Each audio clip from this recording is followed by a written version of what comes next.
Welcome, everybody, and good afternoon. Thank you so much for joining us for this Bipartisan Policy Center web event on what next for Afghan refugees. I think most of us have been paying very close attention to all that has happened over the last several weeks. The rapid collapse of the government in Afghanistan and the takeover of the country by the Taliban, the massive evacuation effort of US citizens and Afghans from the capital in Kabul. And now we have seen the arrival of some tens of thousands of individuals, Afghans and US citizens alike, to the United States, as well as to various military bases around the world. And so we wanted to take a moment to look at the next steps for this group of people, with a wonderful panel of experts, some of whom have served, and many of whom have served in government before, from the federal and the state level. So let me do a quick introduction and then we'll get right into the conversation. First of all, we have Ann Richard.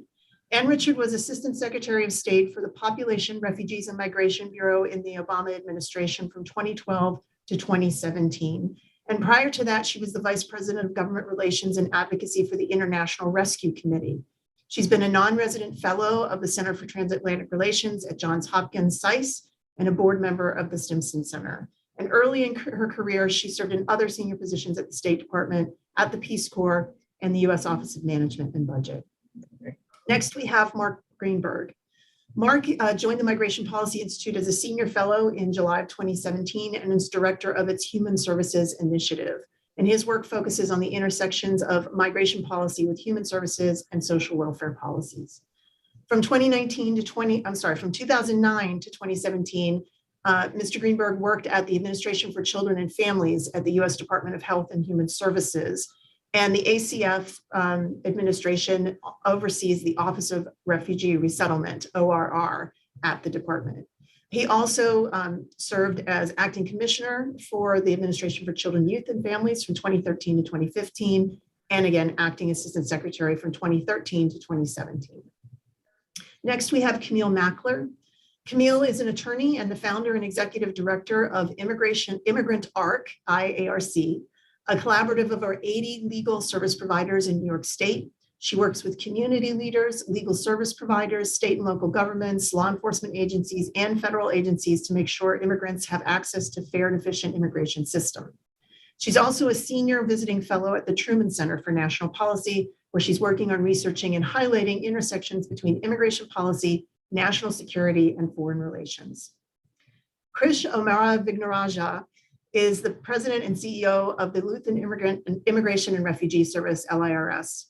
She previously served in the Obama White House as a policy director for the First Lady and at the State Department as a senior advisor to 2 secretaries of state. At the State Department, she coordinated development and implementation of multiple programs, including those concerning refugees and migration, engagement with religious communities, the legal dimensions of foreign policy, and regional issues relating to Africa and the Middle East. Last but not least, we have Tracy Dolan. Tracy is the director of the state of Vermont's Refugee Office. Until August of this year, she served as Vermont's Deputy Commissioner of Public Health and most recently helped to lead the most successful pandemic response in the country with her team of public health professionals. Prior to that, she spent 10 years working in international health, primarily in sub-Saharan Africa with a focus on HIV/AIDS, care and prevention, maternal child health, and youth and reproductive health. And she also developed and implemented child protection programs in post-conflict communities in Afghanistan and Uganda. So welcome to our wonderful panel, and thank you so much for joining us. We're going to cover a lot of ground today. There's just so much to talk about, and a lot we know and a lot I know we don't know. So I will first turn to Ann, because I think we really need to start with the State Department perspective. So as I said, we kind of all watched tensely during the couple of weeks that the evacuation in Afghanistan was taking place, aided by State Department, Congress, and local employed officials there on the ground. But this wasn't a usual refugee resettlement process by any means. So can you talk to us a little bit about how does the State Department prepare for eventualities such as this evacuation and extraordinary migration refugee events? And were you part of any of that planning while you were at the State Department? When I was the Assistant Secretary of State for Population, Refugees, and Migration, I was involved in mass migration exercise carried out by the U.S. Southern Command, Southcom, which is located in Florida.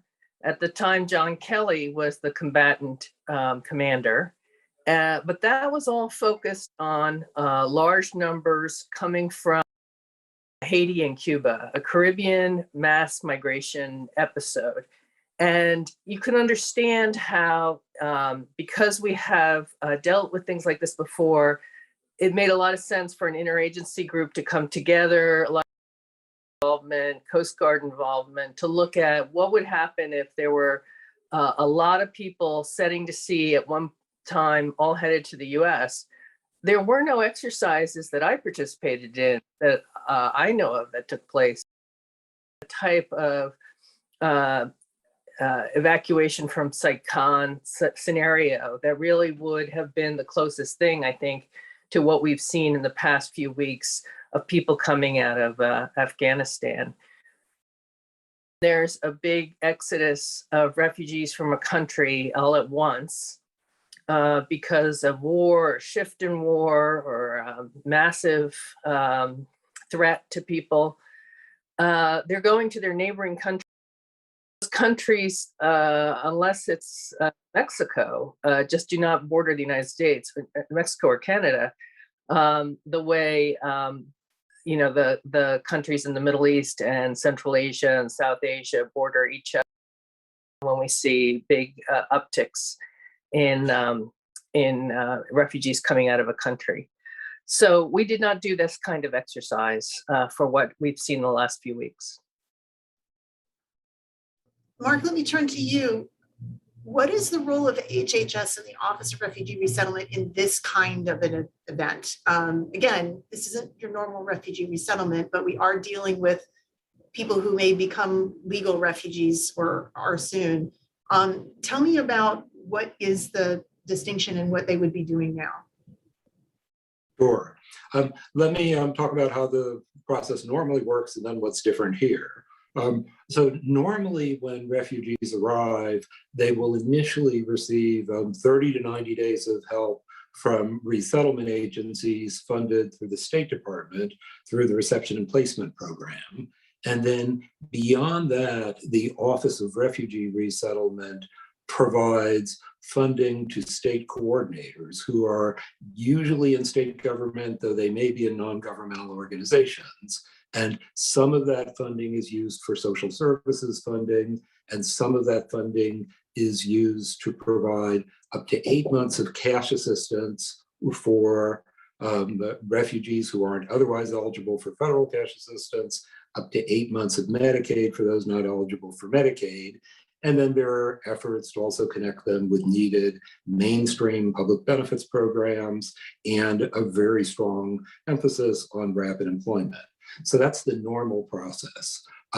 That's how it will work here for those who come with special immigrant visas. But lots of people who are coming may be in the pipeline for a special immigrant visa but don't have it yet, or are seeking asylum after they get here. So they don't yet have the status that they would as a refugee. So what ORR has been, the Office of Refugee Resettlement has been facing over these last months in trying to prepare for this is those who arrive as special immigrant visas are treated like refugees. Those who are in the pipeline for special immigrant visas by government interpretations are being treated the same way as special immigrant visas. But then there's a very big group who will have humanitarian parole, who won't have any of these statuses, and who will be frequently awaiting an asylum determination, which could take some time.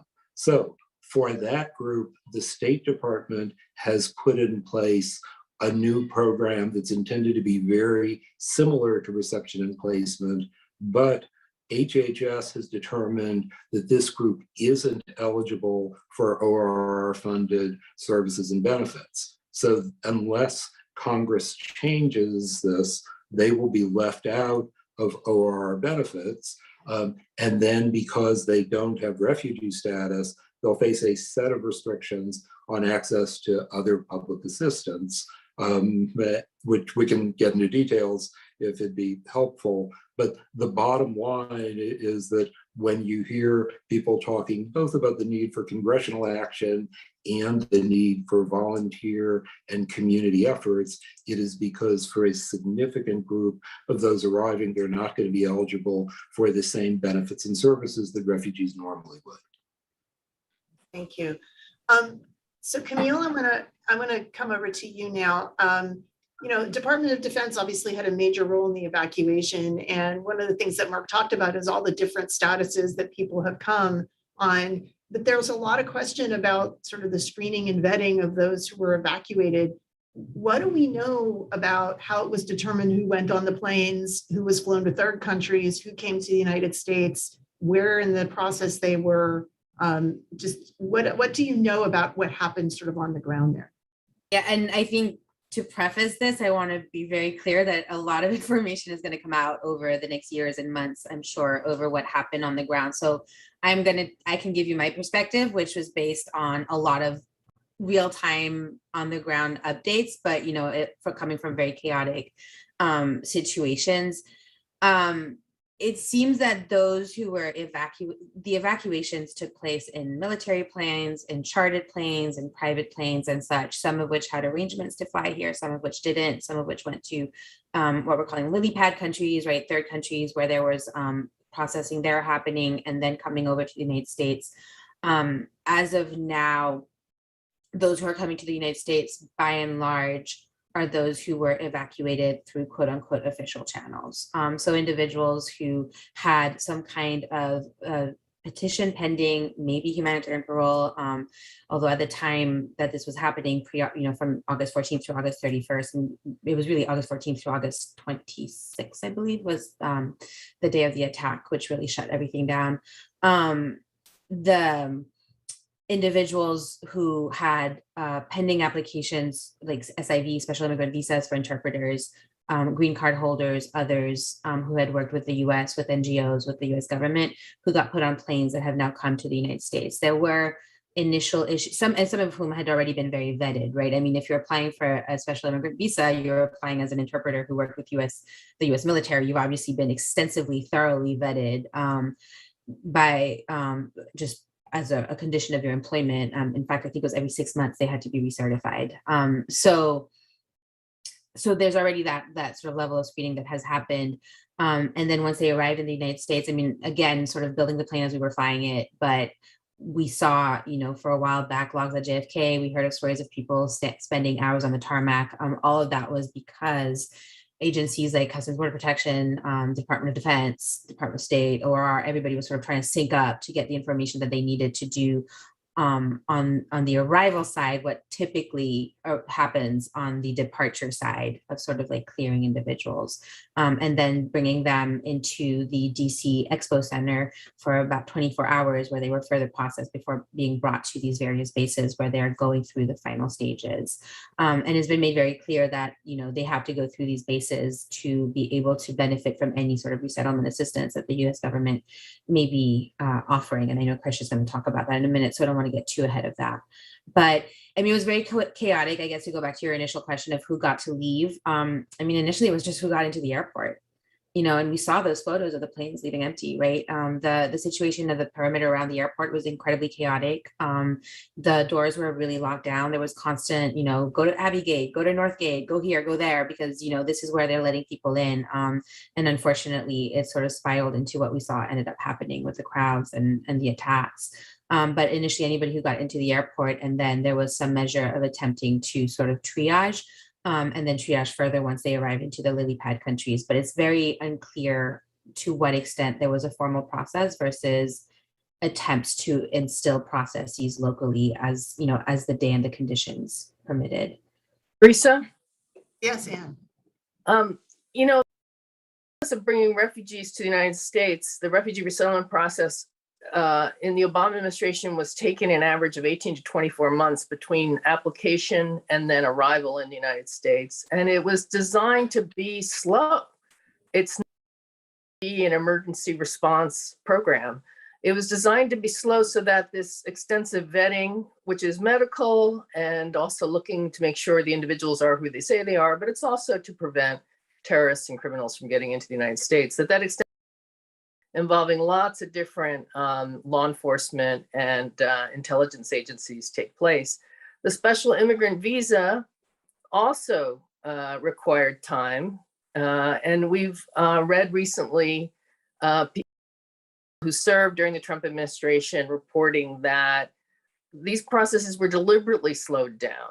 There was so many additional steps added.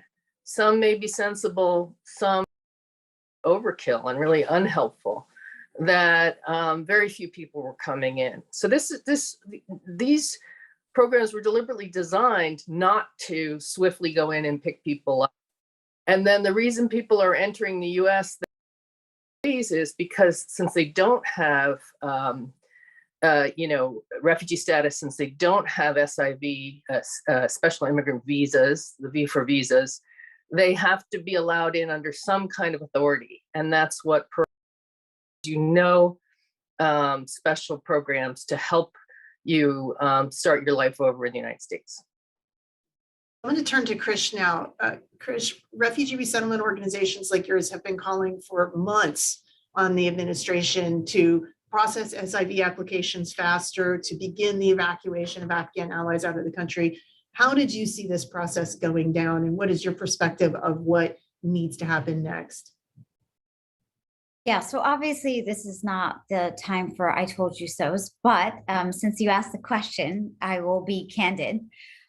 Tragically, this was a predictable and preventable crisis. LIRS was one of the leaders of the Evacuate Our Allies Coalition, which began advocating for the emergency evacuation of at-risk Afghans in April of this year.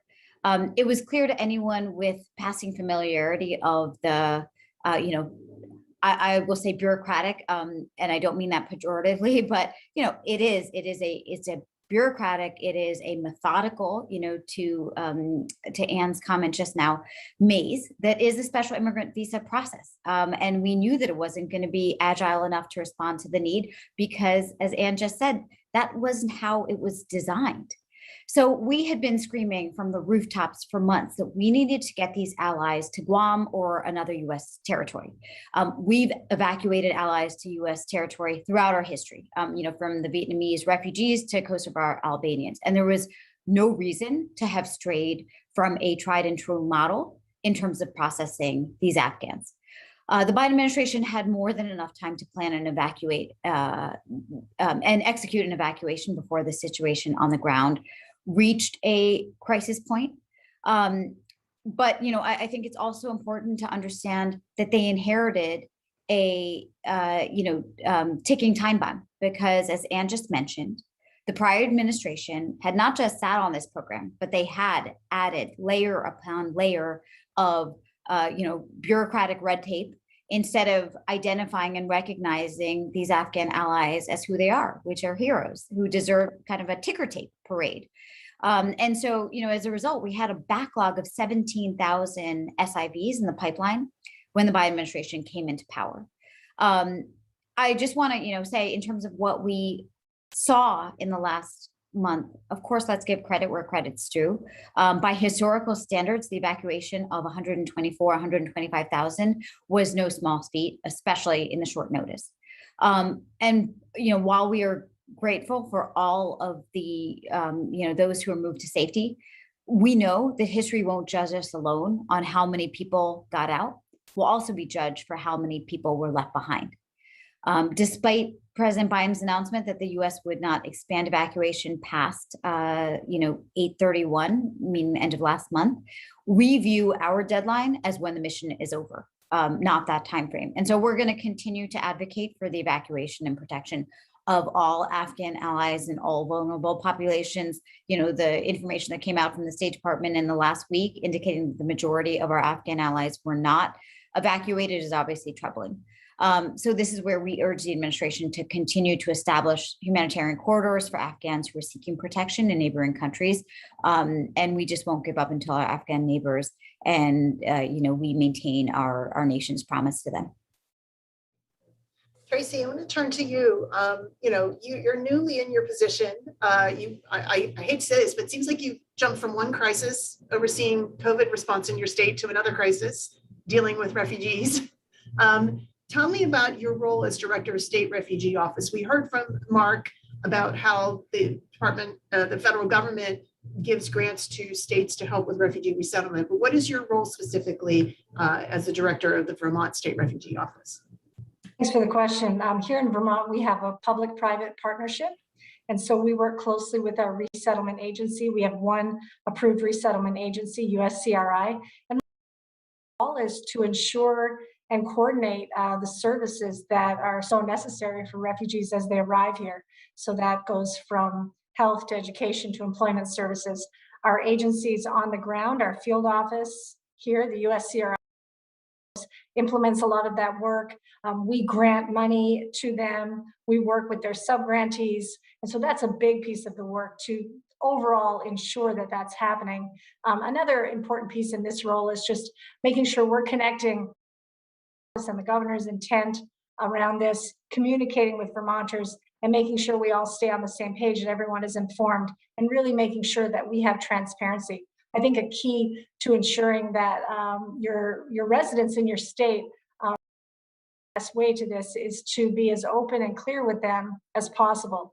And so we've really been communicating just the importance of this initiative of wanting to welcome refugees here. Obviously, the right thing to do. We, as Chris said, not just people who helped our troops, but in many cases, heroes who put their lives on the line. I was in Afghanistan 20 years ago, and I can tell you, even then, working for a non-governmental organization, there were days when our interpreters would get us out of very sticky where our drivers would suddenly realize we're in the middle of a road and it hasn't been checked for landmines, and now they're driving us out of there. So, I mean, really putting their lives on their line, not just for Americans and American organizations, but also for their own people in service to improving their country. So my job, communication, transparency, bringing the governor's office in, and then really coordinating with our key partners on the ground to ensure that the services are delivered. The state has asked to take in, I think, 100 Afghans who are to be resettled. What have you heard from Vermonters about this? Are there any concerns? Are they happy to welcome them? What's been the response been? Sure, we are a smaller state, so the numbers you'll hear from us, of course, are states. From 2008 to 2016, Vermonters were taking in well over 300 refugees a year. And then after 2016, of course, an incredible drop with the change in administration. Vermonters, as usual, really open. The biggest concerns really have been about what can we do to ensure that they'll get what they need. People are starting to hear about this parolee status, concerned, will they get the health services they need? How will their housing be paid for? I would say I'm hearing from Vermonters that they are concerned about these folks. They feel badly that, there isn't an easy path for them, and very much so many people reaching out and saying, can I open up my home? What can I do? And businesses saying, I'd like to hire them. Can I do that? Here's how I'd house them. Chris, let me follow up with you. I mean, we heard Mark talk about and the various statuses of the people who have already arrived to the United States. And we haven't even spoken yet about the folks at what Camille called the lily pad bases around the world, where people were flown intermediately. But, what is next in the legal process for them, and how will they be able to get help with that process? Yeah, so just to give you a little bit of context in terms of where we are. So since August 17th, we've had about 60,000 people who've arrived in the US as part of Operations Allies Refuge. Of those arrivals, 11% are US citizens, 6% are lawful permanent residents, and then 83%, so the vast majority, are Afghans at risk or others. So what does Afghans at risk mean? These fall into a few different categories. So one is, as Mark mentioned, special immigrant visa holders and applicants. These are qualifying Afghan nationals who serve the U.S. mission in Afghanistan. As you know, Tracy just personally put in context, I think it is really important to understand what they did, which is they jeopardized their lives in order to protect ours. The second category is going to be priority applicants. These are Afghans who worked for the U.S. military or otherwise for shorter than the required time period of 2 years. And then those who worked with U.S. government funded programs or projects, and then those who worked for U.S.-based non-governmental organizations or media organizations. And then the final category is those eligible for what we are calling the Afghan Placement and Assistance, APA program. This is the humanitarian parole program.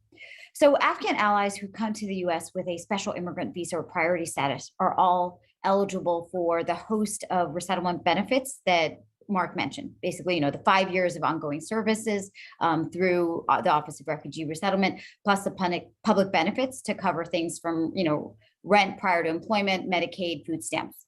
So if they have already been granted a special immigrant visa, an SIV, or been accepted through the U.S. Refugee Assistance Program, USRAP, through priority status, they are on the traditional pathway to citizenship of another refugee.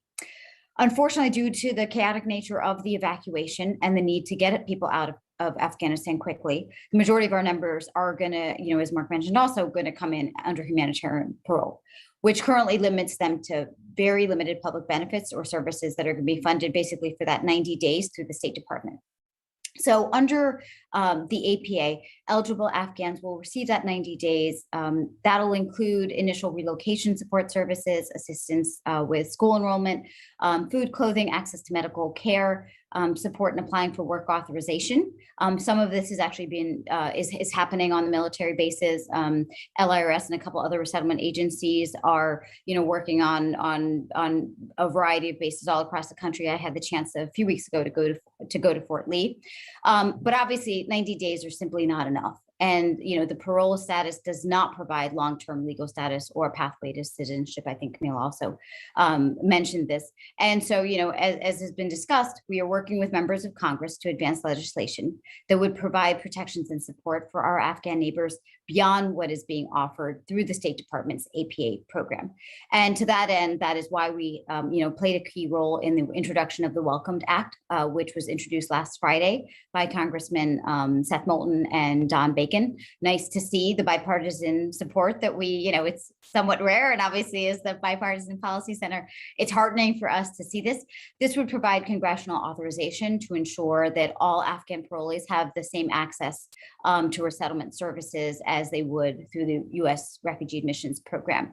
And that's where we think it's just critical because, I met with some of the Afghan parolees just yesterday, and they're an amazing group. I met with a dozen Afghan women, journalists, activists who came, but they're going to need help, with their immigration processes. And our partners in the Evacuator Allies Coalition, including Human Rights First, as well as Camille's organization, Immigrant Arc, have been readying the field and preparing the army of pro bono counsel that we need to assist the services through the local offices.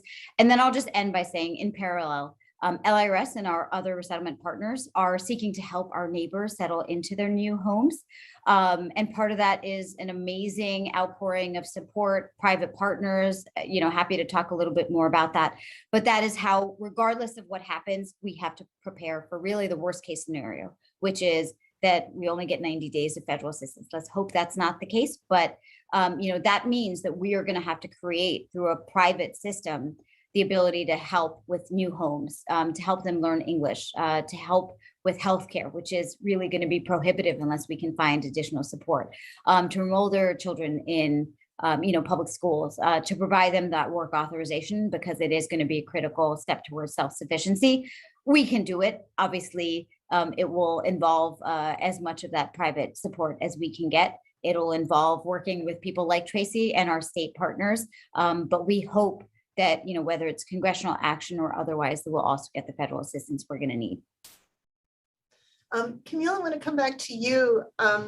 you know, I mean, so many people were here on humanitarian parole, and what you said earlier about, you know, sort of some of the checks that are usually done on the front end or maybe being done now on the back end. Who else involved in that process? And, you know, if somebody is applying for one of these other statuses from there, are there more checks that are being done now? And what about these lily pad countries? What's happening there with the folks to see whether they are able to come back to the United States? Great questions. So the checks are the typical immigration checks. There's nothing new happening. It's the same agencies, it's the same sort of, you know, as Anne pointed out, the security checks, the medical checks. There was some legislation passed early on when, as Chris mentioned, we were trying to get people evacuated before August 14th that reduced some of the medical requirements and such for SIVs. That happened at the very tail end. But for the most part, it's a regular immigration checks, and they're happening wherever they need to happen. You know, for those who are abroad, if it's possible, or those who are being brought here on the bases. They've been sort of scattered at bases around the country, and they're staying there to go through all of the different levels of checks that the immigration system requires and always has required. So what's happening for people in third countries is a little complicated, and we're still sort of sorting that out. Unfortunately, we had a lot of people who got out using various means. Some were chartered flights, some managed to get themselves over land borders. You know, basically there was just a mad rush for the exits in that sort of August 14th to August 26th period. And we're trying to sort of figure out, it appears right now, and I think Chris alluded to this too, right, that they're being made to go through US RAP or any of the other sort of pathways for immigration to the United States, that just the traditional pathways, for lack of a better sense. So applying for a visa, applying for, if they don't qualify for a visa, applying for the sort of for an affirmative application for humanitarian parole, so an affirmative application to ask to be allowed to enter the United States, to travel to the United States. And it's really, it's complicated, right? I mean, people are scattered everywhere. The longer they stay, the more they're going to be scattered, because they're in countries, many countries waived visa requirements or issued e-visas at the ports of entry, but only for limited periods of time, like 30 days or so. Some countries, for example, I've been working on some cases in Pakistan where people ran to the border and smuggled into Pakistan, or somehow managed to cross into Pakistan, not using a typical port of entry. And so now they can't get the exit visa to leave Pakistan, even if they have a boarding for the United States, for example. So those are the kinds of issues that we're dealing with. And we're just dealing generally, I mean, it's sort of been alluded in everything, right? But just so it said, you're not entitled to counsel in immigration, at least not at expense to the government. And we're definitely, as was mentioned, putting pressure on them. And you know, those resources have to be provided to civil society, to nonprofit, to provide that counsel. We need to stand up legal orientation programs, as we've seen happen in the past. But at the end of the day, there's no clear mechanism to orient people to what they need to go through, or the steps that they need to take. And they're scattered around the world. They're in pretty terrible conditions at times. There's obvious language barriers. And that's just making getting information in and getting information out very, very difficult. And so there are efforts. I mean, my own organization, IARC, we're working on building out a project that will use employment-based visas and business-based visas to try to complement all of the humanitarian efforts that are happening for, you know, the academics, the scholars, the researchers, the scientists, whomever, students, or you know, individuals who may be able to be students or interns, to come and use those mechanisms. We're also trying to create networks with lawyers in Canada and other places. You know, we want to acknowledge that not everyone wants or can come to the United States. But it's a really fluid situation, and it's changing a lot. And the reality is that our immigration laws, and Anne alluded to this earlier, our immigration laws are not set up to respond to a situation like this. And you know, we talk a lot about the broken immigration system, the pressure that has been under for the last many years. Certainly the administration, it is obvious, has surged resources to Afghan originating applications. And I don't mean that just for SIVs and humanitarian parole. Across the board, we've seen those getting approved or adjudicated, at least in much faster timeframes. But at the end of the day, you know, there's no clear mechanism on how to help, especially those who are abroad and who haven't made it to the US. I think once they're here, there are other protections that come into play that we're able to leverage. But for those who are abroad, this is a long haul problem. And, you know, we're looking for long-term solutions, but at the same time, we're cognizant of the fact that these are individuals who don't have that kind of time. So it's pretty dramatic. Thank you, Camille. I want to take a moment to remind our audience that if you have questions for our panel, we will be taking questions. Please feel free to put them in the comment section on YouTube, or you can tweet them at us using the hashtag BPC Live. Anne, I'm going to turn back to you right now because we heard Camille talk about sort of two distinct groups. There are those that are sort of on US military bases in third countries, and then those who have managed to find themselves in other countries on their own volition. You know, as the head of Population, Refugees, and Migration, you not only oversaw sort of the US Refugee Resettlement Program, but also our assistance to other countries that are hosting third country nationals. And we now have people essentially on US military bases in other countries who have to figure out where they fall in that scenario. What is State Department's role in addressing sort of each of these populations, and what do you think they should be doing or are doing right now?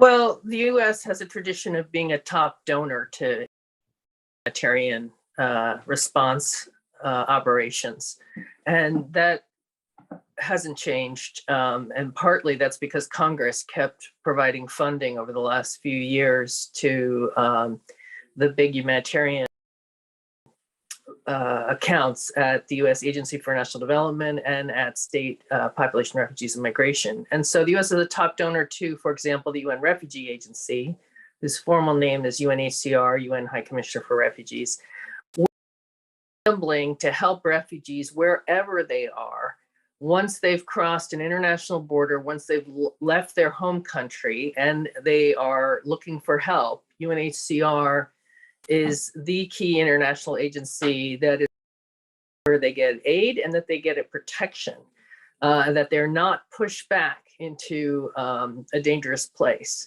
and that their needs then are taken quite seriously. One unfortunate thing is the of Afghanistan, particularly Pakistan and Iran, have hosted Afghan refugees for decades.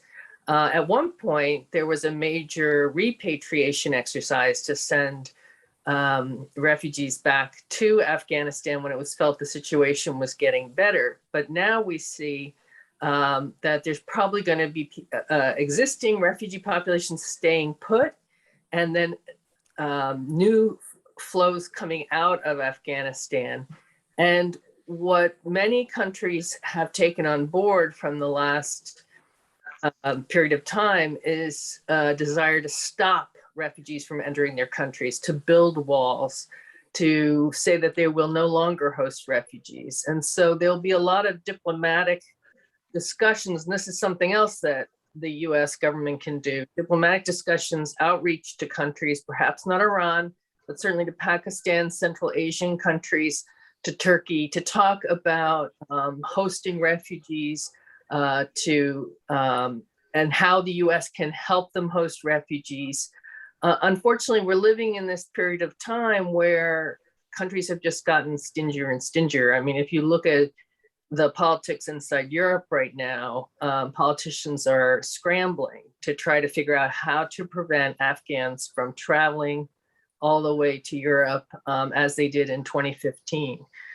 So the US has a good story to tell in that we have this history of resettling refugees. We want to help people who are being evacuated now. We have a fragile bipartisan consensus that we have to help people who helped us, the so-called special immigrant visa applicants and recipients.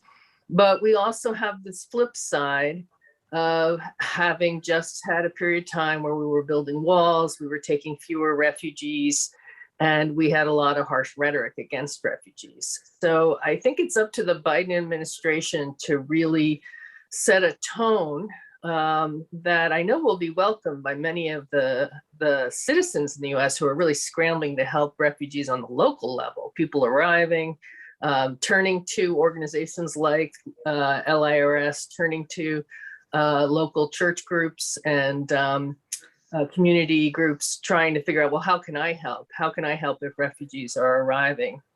The refugees and evacuees who've reached military bases are in a precarious situation, because I know that they've they're being hosted on the understanding that they live there only temporarily. So again, there'll be pressure where diplomats will be having to guarantee that these folks will not stay forever, that they will be brought to the United States. But at the same time, they've got to pass vetting. They've got to have their paperwork in order first. And that will take time. And not 100% of them will perhaps measure up to the US vetting standards. So that is a little bit a tricky conversation to be having right now with those countries hosting evacuees and military bases. Thank you. Mark, let me turn to you real quick. We saw recently that the Office of Refugee Resettlement passed out new policy on what to do with children, Afghan children who arrived who may be unaccompanied. And obviously we have heard a lot in the last few years about the Office of Refugee Resettlement and how it deals with unaccompanied children at the US-Mexico border. What is sort of the difference between an unaccompanied child who arrives at the US-Mexico border and somebody who's brought to the United States in one of these flights who may be unaccompanied, an unaccompanied Afghan child? And what is ORR doing about that? For ORR, we've talked about its role for the refugee program. The other big role it plays is for unaccompanied children. And unaccompanied children are typically arriving at the southern border at the with Mexico, though as we're seeing now, it's not limited to that. And the way that it usually works is when children arrive at the border, with an exception for Mexican children, but otherwise for children who arrive at the border, if they're arriving unaccompanied, so arriving, and under the law that's defined as without a parent or guardian who's able to care for them, they would go into the custody of the Office of Refugee Resettlement. They go to one of the shelters or facilities around the country where there's an effort made to determine whether they can be connected with a parent or relative or sponsor they can live with in the United States. And of course, the Unaccompanied Children Program has been in the news a lot this year because of arriving children. For children who are arriving from Afghanistan now without a parent, the issue the administration was facing was in some cases children are arriving with a relative or a caregiver, but they're not a parent.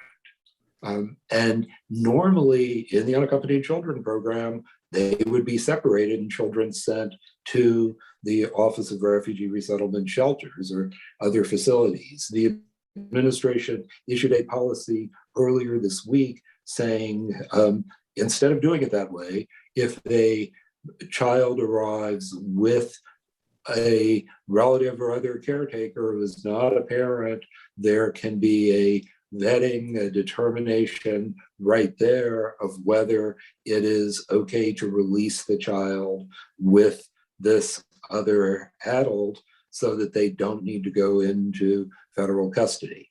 So I think lots of people will be very happy with this because it's a way of preventing the separation of what may be a child arriving with a grandparent or aunt, uncle, or even older sibling, and not requiring them to go into the ORR custody system.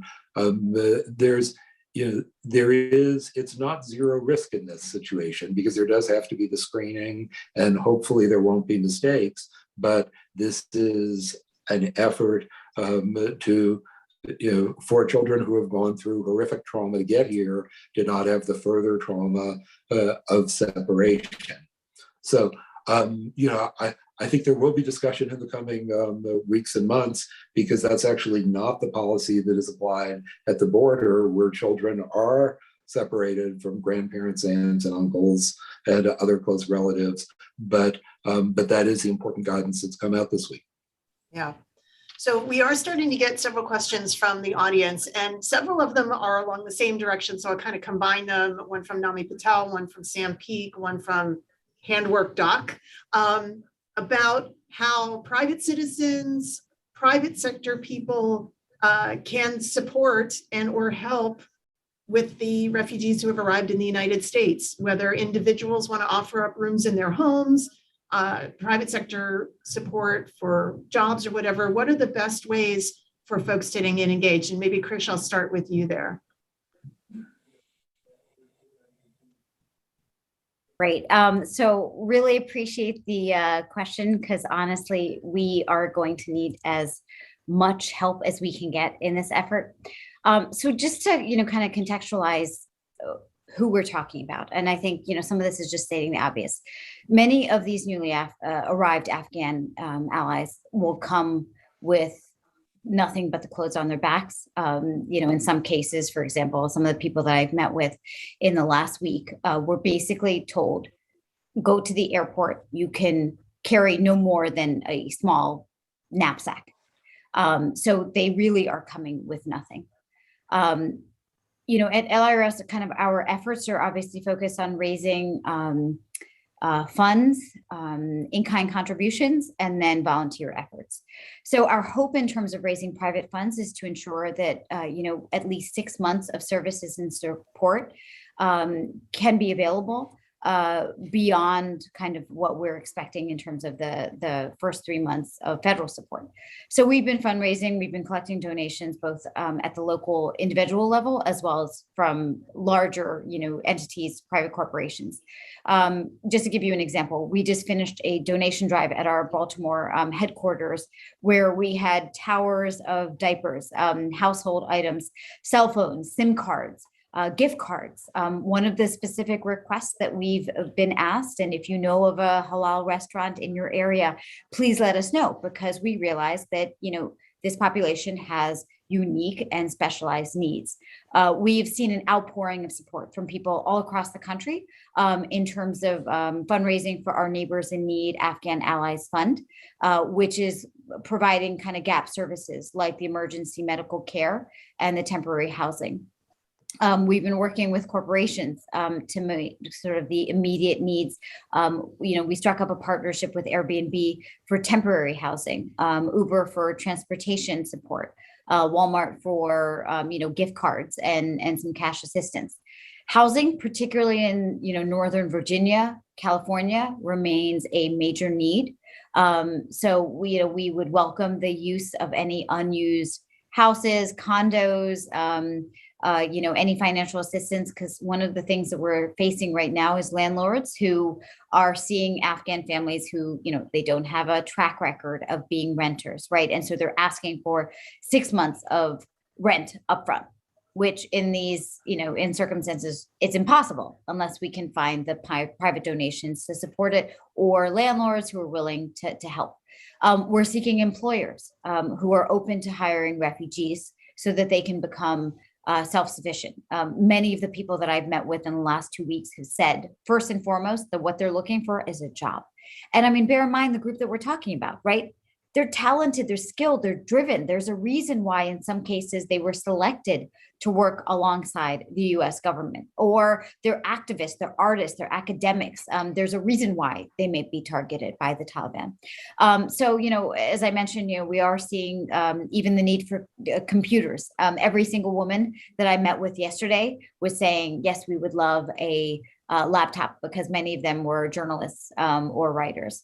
And then the final thing I'll just say is, we have seen an incredible influx in terms of volunteer signups. So since we launched this effort a few weeks ago, we've had more than 45,000 volunteers sign up. So if you go to the www.lirs.org portal, and I'll put it in the chat box as well, this is time intensive work. So we need people who can go to the airport and pick up the families. We need people who are willing to be drivers and get families to medical appointments or English as a second language classes. We need people who are going to be able to help us set up the apartments or even serve as English tutors. So we expect that volunteer opportunities are going to, continue to come up in the next several months and years.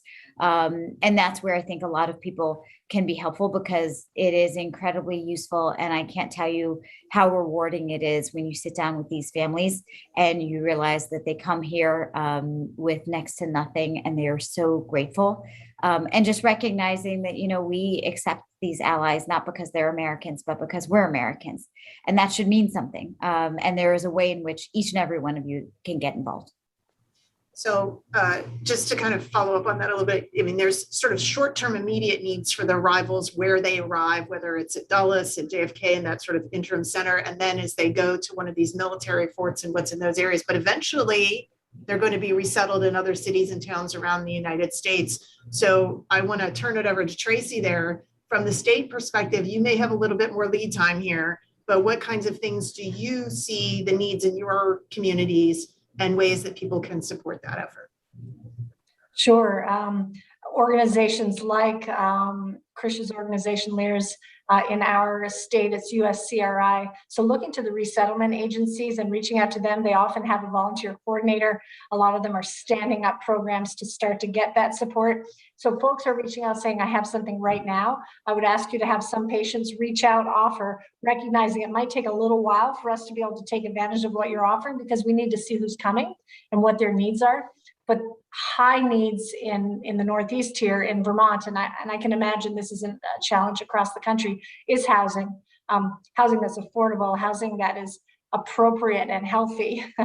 And so that is something we'll be looking to. Here in Vermont, we're going to be moving forward as a state with an affordable housing initiative. That was happening before this crisis, but hopefully refugees will be one population along with other Vermonters in need to be able to access but affordable housing. Jobs, absolutely. I'm thinking, unlike maybe some other times in our history, we think there are actually plenty of jobs available now as we see high vacancy rates. And so, there's a lot of offers. Employers are really hungry for this, which is helpful too in just terms of the welcoming environment. I'm hoping that need for workforce really increases that desire to have people here. Those are two areas. And then, of course, all the usual areas. The idea of sponsor families and sponsor communities for people coming in, helping them understand, the way we live, helping them, with English, if that's a challenge for them, navigating communities. I am hopeful that we will see refugee-like services available to these Afghans on the parolee status, so that we are not each state scrambling. It's not a great use of energy at this time to have each state trying to figure out state by state how they're going to cover this. This is a really important time, I think, for the federal government to step up and be at the ready with these services. But those are some of them. I would say the housing, obviously the employment, and then legal services came up today, because so many will be coming in with this more precarious status. I do understand that it's a 2-year allowance, and I don't know how you say that, but 2-year eligibility with this status. However, during that time, they will need legal help in transitioning to whatever the longer term status is that they need. And so legal help, I think, will be important. And I think I heard someone mention, bringing on pro bono lawyers early on, because that probably process will need to get started early. Yeah, that leads into really good for our next public question from Bowen Hurd, I think. Recognizing the immigration system is not set up for processing these sorts of numbers all at once, how can Congress act most effectively through funding, oversight to support USCIS, others in this effort? Camille, I may direct this to you. Our immigration system has had a lot to do over the last several years. With the arrival of a lot of folks from the Southwest border. You were talking about needing pro bono legal assistance, but what else do you think Congress might be able to do to help support these efforts? I think first I just want to echo that. I run an organization that has over 80 legal service organizations as part of our membership, and I had a call with them yesterday, and I was like, "What do you need to meet this need?" And they just sort of all blinked back at me. They're so tired. They're so exhausted. They've just gone through years of, just enormous effort and sacrifice and work, trying to ramp up, trying to scale up, trying to protect as much as possible. And then this new administration has made a lot of welcome changes in terms of immigration policy, but it's created more work, right, for legal advocates. And this is just something, pro bono is critical, but pro bono needs supervision. Bringing new attorneys into the field needs supervision. The veteran attorneys, the veteran legal advocates are really tired. I think A few things need to happen. I mean, first of all, we need to create better legal pathways for Afghans, and generally speaking, for those seeking protection. The Welcomed Act was introduced, I believe, last week, and would create some new protections for individuals with humanitarian parole who are in the United States, potentially putting them on a path to permanent residency. So pathways like that are going to be critical. And we've seen that happen in other instances, right? The Cuban Parole Adjustment Act is a really good example of that. And then in addition to that, there's been a growing recognition of the need to support legal services. And I don't mean just lawyers. I want to be really clear that when I talk about legal services, I'm talking about a constellation of services that comes together to ensure access to justice and access to counsel for immigrants. But we need to support those, and that needs to start coming from the federal government. States can only do so much. I'm in New York. We lead the nation in investments in legal services. We're at over $70 million a year between the state and the various cities and counties invested in legal services. We've introduced the first state-based right to counsel for immigrants facing deportation in New York, and that, those kinds of efforts I think are going to be really necessary here. But it has to come from the top, and we need to, when we're talking about expanding pathways, when we're talking about providing benefits, we also need to be talking about how we support civil society organizations that have been on the front line for a very long time responding to migration crises, and who are now, need to find the resources to meet this new need in addition to everything that they're still dealing with. Yeah. I'm going to ask Mark and Ann also, as former federal government people, you've also watched as, sort of the refugee system has been gutted and ORR has been overtaxed at the same time. What do you think that Congress needs to do to help the government respond to yet another crisis on top of the other crises that we've had? I don't know who wants to go first. I can start.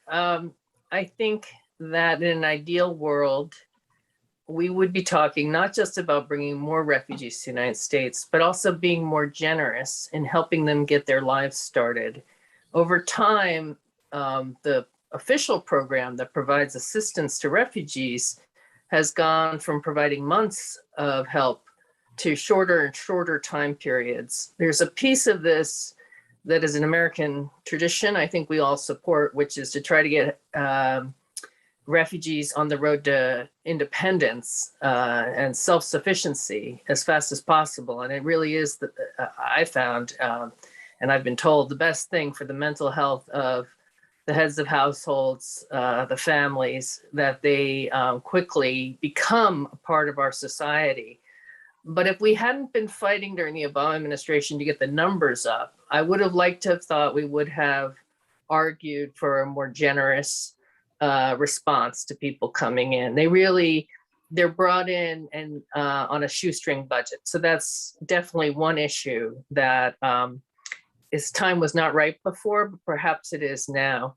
Another thing that Congress can do, in addition to providing generous funding for the official program, and the Biden administration has just asked for supplemental funds to do that. So this is a very live issue on the Hill. Another thing members of Congress can do, though, is they can be very clear in describing who these people are.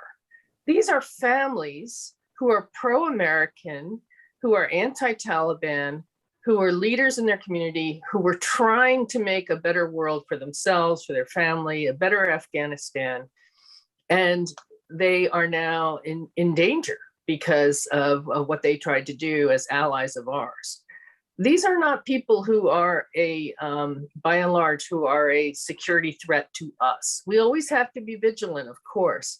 But I think in the United States, there has been so much anti-Muslim rhetoric coming from some politicians, sometimes I think from Hollywood films, this idea that anyone who looks like an Afghan must be a terrorist.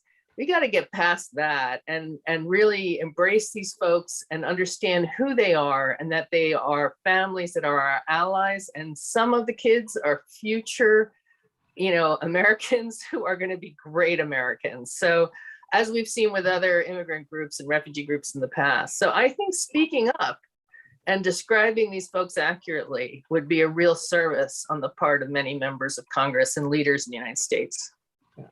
Mark, from the HHS ORR Sure. perspective, what do you think? Yep. Yeah. So First, I associate myself with Anne's remarks, agree. And I will say for ORR specifically, I mean, part of what they need is money. It is hard to believe that they don't need additional staffing, given what they have faced this year on unaccompanied children and what they're now facing on the refugee and Afghan arrival side. We've talked about the benefits eligibility issues and service eligibility issues, which hopefully Congress can address. And then on the service side, I agree with colleagues about the importance on housing and employment and legal services. And the one thing that I would particularly add to that is children's services. And historically, almost half of arriving refugees are children or young people under age 20. We can expect significant arrivals, and for them, for school-age children, there will now be needs in the schools and needs for after-school help and support and out-of-school time help and support. For younger children, linkages to Head Start, to nutrition programs, to home visiting, and other supports for very young children. And in thinking about at the community level, both for resettlement agencies and for volunteers, bringing a focus on working with the whole family and addressing those needs of younger children and school-age children, I think needs to be a crucial part of this. Yeah. So just before we started this webcast, the panelists and I were talking about, as we were rapidly grabbing books and things to make our computers look good, how it's a little bit like what we're trying to do now with suddenly having to resettle 50,000 refugees. It's grab whatever you can from wherever you can, whatever person can help in the moment, and just put it together so that we can have an immediate response. And I hear all of you doing that to try to make this work. So I want to thank you all for all that you do at every level. I want to thank our audience for participating. This webinar will be available on our YouTube channel and on our website. You can find more about what we've written and all these other organizations on there as well. Thank you very much for your attention today. Thank you very much to our panelists, and have a great afternoon.